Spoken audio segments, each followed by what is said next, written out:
Guys, welcome back to my YouTube channel the glist medico. आज हम kali sulphuricum पढ़ रहे हैं। So let's begin. Kali sulphuricum. Kali sulphuricum जो है इसका कॉमन नेम है पोटेशियम सल्फेट। इसे पोटाशियम सल्फेट भी कहा जाता है और ये KSO2 का फॉर्मूला है। काली सल्फ्यूरिकम जो है इसे शिशुलर पल्सेटिला भी कहते हैं, क्योंकि इसके बहुत सारे सिम्टम्स जो है पल्सेटिला से मैच करते हैं, लेकिन कुछ कुछ डिसिमिलैरिटीज़ भी होती है जो पल्सेटिला के अगेंस्ट होती है। तो आइए देखते हैं क्या क्या सिमिलैरिटीज़ है और क्या डिसिमिलैरिटीज़ हैं। क्लिनिकल की बात करते हैं। Asthma, catarrhal, dandruff, psoriasis, eczema, whooping cough, इन सब में दिया जा सकता है काली सल्फ्यूरिकम को। स्फीयर ऑफ एक्शन होता है epidermis, epithelium, muscles, nerve and blood corpuscles पे जो है इसका एक्शन रहता है।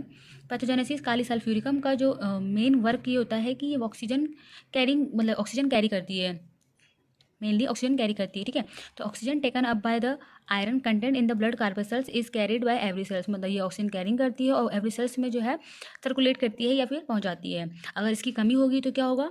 देखो, काली सल्फ्यूरिकम का पेशेंट होता है, अगर ऑक्सीजन कैरी सेल्स में कम हो जाएगी तो क्या हो जाएगा? बट आएगा, चक्कर आएगा, इसकी बॉडी एकदम ठंडी पड़ जाएगी। तो पेशेंट कैसा होगा? चिलनेस रहेगा, चिलीनेस रहता है। काली सल्फ्यूरिकम का पेशेंट होता है एकदम फियर रहता है, डिस्क्वेमेशन ऑफ एपिडर्मिस, और जो जैसे इसकी स्किन की अगर प्रॉब्लम होती है तो वहाँ पे स्किन जो है वहाँ से हटने लग जाती है। तो उसका सारा डिस्चार्ज होता है काली सल्फ्यू का येलो म्यूकस डिस्चार्ज होता है। इंपॉर्टेंट है, काली सल्फ्यूरिकम का सारा डिस्चार्ज होता है येलो म्यूकस। जैसे अगर आइज़ में कोई प्रॉब्लम हुई तो वहाँ से डिस्चार्ज येलो होगा, नोस में कोई प्रॉब्लम हुई तो वहाँ पे भी डिस्चार्ज कैसा होगा? येलो होगा। येलो म्यूकस डिस्चार्ज होता है, इंडिकेट करता है इन लेटर स्टेज ऑफ इन्फ्लामेशन, मतलब इन्फ्लामेशन की सबसे लेटर स्टेज को जो है रिप्रेजेंट करता है, जहाँ पे येलो म्यूकस डिस्चार्ज यानी इन्फ्लामेशन की लेटर स्टेज में येलो डिस्चार्ज होता है। तो ये इससे रिलेशन है, तो इसका डिस्चार्ज कैसा होगा? येलो म्यूकस डिस्चार्ज होगा। तो आइए इसका कॉन्स्टिट्यूशन देखते हैं। कॉन्स्टिट्यूशन की बात करें तो काली सल्फ का जो पेशेंट होता है वो हॉट होता है, बहुत ज़्यादा थ्रस्टी होता है, मतलब बहुत बर्निंग थ्रस्ट प्रेजेंट होगी, बहुत एक्सेसिव थ्रस्ट प्रेजेंट होगी। राइट साइडेड कंप्लेंट, और जिसकी कंप्लेंट होती है सारी right side, mostly right side इसकी कंप्लेंट प्रेजेंट होती है। इसका काली सल्फ का पेशेंट होता है टिमिड होता है, मतलब अपने ये लैक ऑफ कॉन्फिडेंस, मतलब लैक ऑफ कॉन्फिडेंस, मतलब कॉन्फिडेंस नहीं रहता है, इरेजुलेट रहता है, मतलब अपने लैक ऑफ कॉन्फिडेंस और डगमग रहता है, मतलब अपना जो है कॉन्फिडेंस इसका एकदम बहुत कमज़ोर होता है, अपना कॉन्फिडेंस बिल्कुल लो होता है इसका, और ये डिसीजन ले नहीं पाता है, फॉरगेटफुल रहता है, डिसकंटेंटेड होता है, मतलब नाखुश होता है। नाखुश होता है, जैसे मैंने बताया, जैसे डिसकंटेंट मतलब नाखुश होता है। नाखुश जैसे मैं पेशेंट बताती हूँ, अगर जैसे क्लिनिक में अगर पेशेंट आया तो उसकी अगर 60 to 70% उसकी कंप्लेंट्स क्या होंगी? एकदम ठीक होंगी, लेकिन तब भी वो बोलेगा कि वो नाखुश रहेगा, वो बोलेगा कि डॉक्टर साहब मुझे ऐसी दवा दे दीजिए ताकि मैं वो ठीक हो जाऊँ, मतलब इस तरीके की वो चाहता है कि वो परफेक्ट तरीके से ठीक हो जाए। मतलब 60 to 70% ठीक है, लेकिन वो तब भी नहीं बोलेगा कि मैं खुश हूँ, वो खुश नहीं रहेगा, वो बोलेगा मुझे ऐसी अच्छी दवा दे दीजिए ताकि मैं ठीक हो जाऊँ और अच्छा हो जाऊँ। स्पीड फास्ट का मतलब यहाँ पे ये है कि अगर पीछे से किसी पेशेंट को अगर किसी ने धक्का दे दिया या फिर कोई अचानक से उसे सामने आ गया तो वो बहुत जल्दी रिएक्ट करेगा, स्पीड फास्ट होगा। ऑब्स्टिनेट होगा, बहुत जिद्दी होगा। एवर्जन टू वर्ब को काम करना नहीं चाहेगा। अल्टरनेट मूड, इसका मूड जो है बहुत अल्टरनेटिंग होगा, लाइक पल्सेटिला। विपिंग टेंडेंसी रहेगी पल्सेटिला की तरह, और इरिटेबल रहेगा। एपेटाइट की बात करें, appetite increase fullness after eating ever so little, यानी जो इसकी भूख जो है अगर थोड़ा सा भी खा लेगा तो उसको ऐसा लगेगा इसका पेट भर गया, जैसे बुलीमिया कहते हैं। ड्रेड ऑफ हॉट ड्रिंक्स, मतलब ये जो पेशेंट जो होता है हॉट पेशेंट है तो इसको जो है हॉट मतलब हॉट चीज़ों से और हॉट वार्म रूम से जो है इसको एग्रावेशन होता है, और स्वीट की डिज़ायर होती है, क्रेव स्वीट। ये क्या है? इसका कॉन्स्टिट्यूशन है, ये इसका कॉन्स्टिट्यूशन है। ठीक है, अब हम पर्टिकुलर की बात करते हैं तो हेड जो होता है रूमेटिक हेडेक होता है बिगनिंग इवनिंग, मतलब जो रूमेटिक हेडेक जो होता है, मतलब रूमेटिज्म की पेशेंट को प्रॉब्लम रहती है तो जो हेडेक जो है वो इवनिंग में, शाम को स्टार्ट होगा।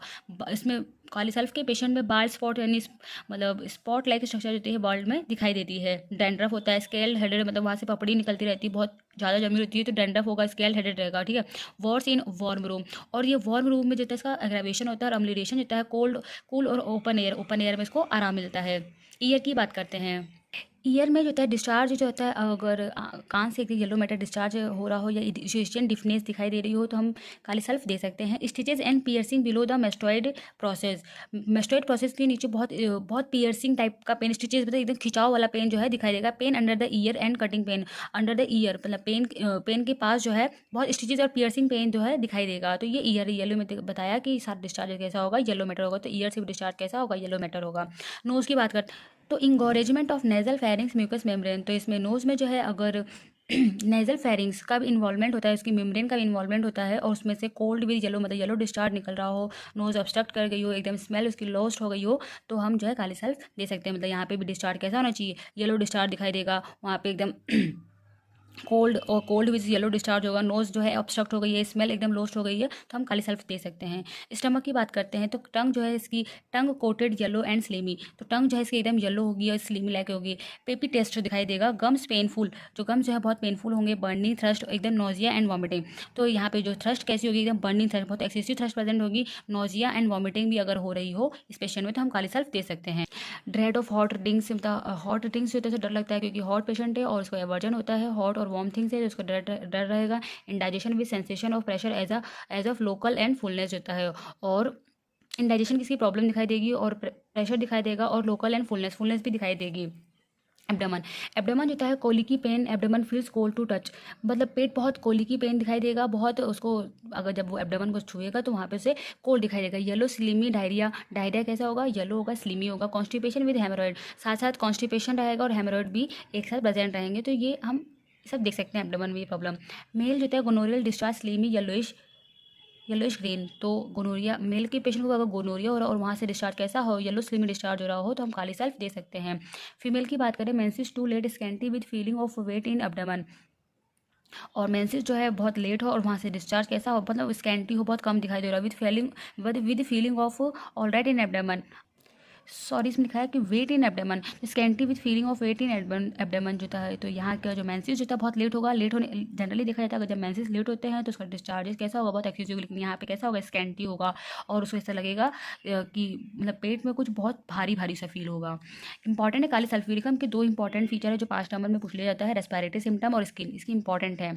तो आगे बात करते हैं कि ब्रोंकियल अस्थमा विद येलोई एक्सपेक्टोरेशन, अगर किसी पेशेंट को अस्थमा हो, ब्रोंकियल अस्थमा हो और वहाँ पे एक्सपेक्टोरेशन कैसा हो, येलो हो, जैसे मैं बताती हूँ कि अगर कोई बच्चा है वो पेशेंट है निमोनिया का, अगर उसका एक्सपोजर हुआ हो तो वो बोलता है, उसकी माँ बोलती है कि ये हमेशा जो है जब भी ठंडी हवा में जाता है तो सेटल हो जाती है इसकी छाती में, जो ये कोल्ड जो है सेटल हो जाता है, कोल्ड सेटल्स, और rattling of mucus in chest, और रैटलिंग ऑफ चेस्ट में जो है मतलब घर घर की आवाज़ आती है, जब वो खांसेगा या बोलेगा तो एकदम आवाज़ आएगी। ब्रोंकियल अस्थमा और with yellowish expectoration, rattling of mucus in chest, croupy hoarseness दिखाई देगी, जो खांसी हो बहुत हॉर्सनेस मतलब बहुत भारी आवाज़ में जो है क्रूपी हॉर्सनेस रहेगी। Whooping cough with yellow slimy expectoration, और जब वो वूफिंग कफ करेगा मतलब कफ करेगा तो जो डिस्चार्जेज होंगे वो कैसे होंगे, येलोइश होंगे। Every cold settles in chest, मैंने बता ही दिया कि जब अगर न्यूमोनिक एक्सपोजर होता है किसी पेशेंट को तो वो उसकी माँ बोलती है कि इसका कोल्ड जो है सेटल हो जाता है चेस्ट में और उसमें बहुत एक्सेसिव येलोइश कफ जो है एक्सक्रीट होता है। सारी जो कफ जो है वो वर्स कैसे होगा, इवनिंग में होगा एंड हॉट एटमॉस्फेयर में, और एम्यूरेशन जो है ओपन एयर में होगा। इंपॉर्टेंट ये है एक्सट्रीमिटीज़ जो होता है, pains are shifting wandering shifting, pains are shifting and wandering like pulsatilla में भी जो है पेन्स कैसा होगा, शिफ्टिंग, इधर से कभी लेफ्ट शोल्डर में जाएगा, राइट शोल्डर में जाएगा, एक्सटेंड करेगा, तो ये सब जो है पल्सेटिला में भी दिखाई देते हैं। Robotic pain in back, nap of neck और लिम्ब, जो होता है बैक में मतलब पीछे दिखाई देता है, पीठ में, नेप ऑफ नेक में दिखाई देता है और लिम्स में जो होता है, तो ये रूमेटिज्म दिखाई देता है जो पल्सेटिला की तरह ही है। स्किन इंपॉर्टेंट है, स्किन जो है मतलब चाहे एक्जिमा हो, चाहे रप्शन हो, चाहे बर्निंग हो, कैसे भी हो, तो जो डिस्क्रिमिनेशन होगा, मतलब जो यहाँ पे स्किन मान लीजिए, यहाँ पे अगर यहाँ पे मुझे कोई प्रॉब्लम हो रही हो तो यहाँ की जो पपड़ी है वो निकल निकल के बाहर की, तो डिस्क्रिमिनेशन लाइक सोरियासिस में भी ऐसा होता है, बहुत थिक क्रस्टी बन जाता है स्किन में और वह निकलती है बाहर की तरफ। तो स्किन की बात करते हैं, eczema, burning, itching, papular eruption, ringworm of scalp और बियर्ड विद एबंडेंट स्केल्स जो है, तो मैंने बताया कि जैसे रिंगवर्म है यहाँ पे बहुत एक्सेसिव स्किन मतलब स्टिमुलेशन हो गई हो और वो क्या रही हो, बहुत एक्सेसिव अबेंडेंट स्केल्स हो रही हो, मतलब वो निकल रही हो, वाटरी और वहाँ से डिस्चार्जेस कैसा हो, येलोइश डिस्चार्ज हो रहा हो। सोर on the skin with yellow watery secretion, और वहाँ से कैसा येलो वाटरी सिक्रीशन हो रहा हो। मैंने बताया discrimination of skin, piling of skin जो होता है। एग्रावेशन जो होता है इवनिंग और वार्म रूम में होगा, और अम्लूरेशन जो है कोल्ड कूल ओपन एयर में होगा। तो काली सल्फ और पल्सेटिला की हम जो है क्या क्या डिफ्रेंशिएट है, क्या क्या डिफरेंस है दोनों में और क्या रिलेशन है ये बताते हैं आपको। तो पल्सेटिला और काली सल्फर में क्या क्या डिफ्रेंशिएशन है, क्या क्या अंतर है ये बताते हैं। लाइक जो पल्सेटिला की जो लेडी होती है उसे सिंपथी बहुत पसंद होती है, लेकिन काली सल्फ जो होता है वो सिंपथी से एग्रावेशन होता है। कंसोलेशन उसको मतलब सराहना, उसको कंसोल करना जो होता है उसको आराम मिलता है पल्सेटिला को, लेकिन काली सल्फ में ऐसा नहीं होता, एग्रावेशन होती है। ये पल्सेटिला की जो लेडी होती है वो थर्स्टलेस रहती है, लेकिन यहाँ पे बर्निंग थ्रस्ट प्रेजेंट रहती है। Elements of field she is neglected, और उसकी जो प्रॉब्लम्स है उसको क्या हो, जब किसी लेडी को अगर नेगलेक्ट कर दिया हो तो यहाँ पे एग्रावेशन होने लगता है। और इसमें क्या, जब प्रॉब्लम कभी स्टार्ट होगी, जब नेगलेक्ट कर दिया, उसको किसी ने देखा नहीं हो या फिर किसी ने उसको समझा नहीं हो, तो नेगलेक्ट अगर कर दी गई हो तो सारी प्रॉब्लम स्टार्ट हो जाएगी। लेकिन काली सल्फ्यूरिकम की पेशेंट जो होती है, element from she feels she is disgraced disrespected, उसको जब डिसरेस्पेक्ट कर दिया गया हो या फिर उसको डिस्ग्रेस कर दिया हो तो इसकी सारी प्रॉब्लम्स क्या होती है, स्टार्ट होती है।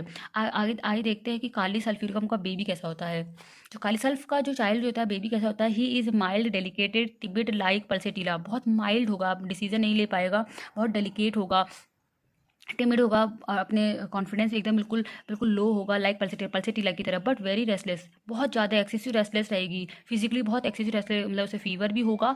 तो फीवर में जनरली बच्चे क्या हो जाते हैं, सो जाते हैं, लेकिन ये इतना रेस्टलेस रहता है, मतलब वो बाहर खेलने जाता है। देखो बताते हैं, during fever this children are not bothered about the temperature, अपने टेम्परेचर के बारे में उसे कोई फिक्र नहीं रहती है, वो आराम से खेलता रहता है, keep on playing and jumping about, कभी इधर जाएगा, कभी अपने दोस्तों के साथ खेलेगा, कभी बेड पे जाएगा, कभी कुर्सी में जाएगा, तो वो हाई फीवर और टेम्परेचर में भी वो क्या होगा, खेलता हुआ नजर आएगा। फिजिकली रेस्टलेस एक्टिव, तो इसका फिजिकली रेस्टलेस रहता है और एक्टिव रहता है। तो एग्रावेशन जो मैंने बताया, इसे वार्म रूम से और इवनिंग में होगा और ओपन एयर से क्या होगा, आम्लीनेशन होगा। आई होप आपको ये समझ में आया होगा। Please do subscribe my channel. Bye bye.